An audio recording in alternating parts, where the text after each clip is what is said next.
Bonjour les humains, 6 juillet 2024, je suis dans la Bible de Jérusalem, la Bible des catholiques, et j'ai trouvé quelque chose de très intéressant au niveau de la tournure de phrase, mais comme d'habitude, pour bien faire, il faudra aller voir ce qu'il en est avec la langue originale, hein. Donc, ici en l'occurrence, ça doit être en grec, je pense. C'est dans l'évangile de Matthieu, au chapitre 3, à partir du verset à partir du verset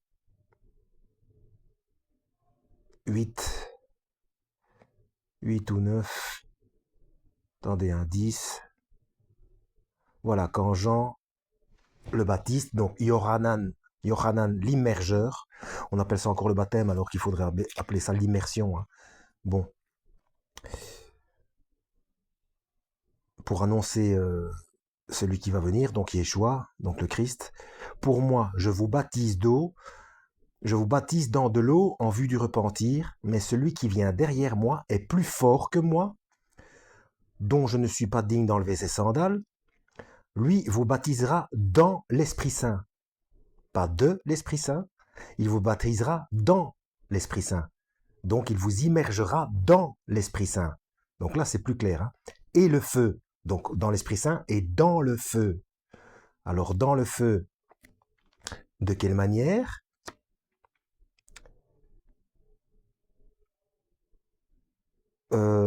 Voilà. Et donc il vous baptisera dans l'Esprit Saint et le feu. Il tient en sa main la pelle à vanner et va nettoyer son aire. C'est métaphorique, hein. Donc, il recueillera son blé dans le grenier, donc les brebis, il mettra de côté.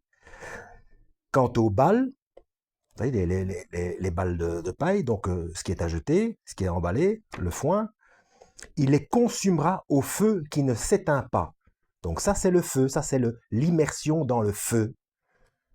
Donc, ce n'est pas le même feu dont j'ai parlé précédemment. Donc, ça fait déjà, il me semble, c'est 3 ou 4 feux différents, hein.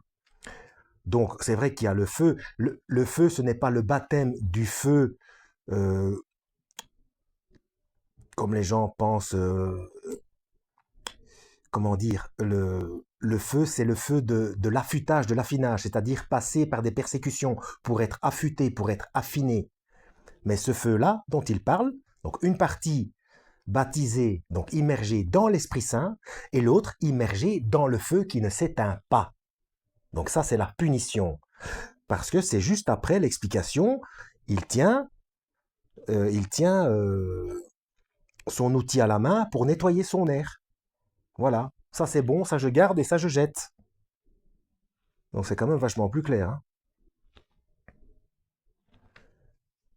Et au verset 16, à partir du verset 16, ayant été baptisé, Jésus aussitôt remonta de l'eau, et voici que les cieux s'ouvrirent, il vit l'Esprit de Dieu descendre comme une colombe, et pas sous la forme d'une colombe, parce que sous diverses représentations, on met une colombe, voilà, c'est une colombe qui est descendue. Non, à la manière d'une colombe, c'est-à-dire avec douceur.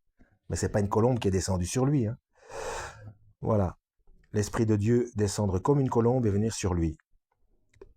Et voici qu'une voix venue des cieux disait, celui-ci est mon fils bien-aimé, qui a toute ma faveur. Voilà, je voulais juste préciser cette petite chose-là. Donc, euh, toujours pareil, hein, ne restez pas coincé sur ce que vous apprenez dans votre religion. Non, les religions, il faut les fuir, il faut lire les textes correctement. Donc là, on a bien vu que c'est pas le baptême du feu, voilà, le baptême du feu, c'est recevoir le Saint-Esprit. Non, c'est bien, et c'est la Bible catholique, hein. Donc voilà, je n'invente rien. Donc on fait bien la séparation entre l'immersion dans l'Esprit Saint et l'immersion dans le feu pour la punition, dans le feu qui ne s'éteint jamais. Voilà, j'espère avoir été utile. Si j'ai le temps, je crois qu'après je vais vous faire une petite vidéo du gouvernement mondial de l'Antichrist. Que Dieu vous guide.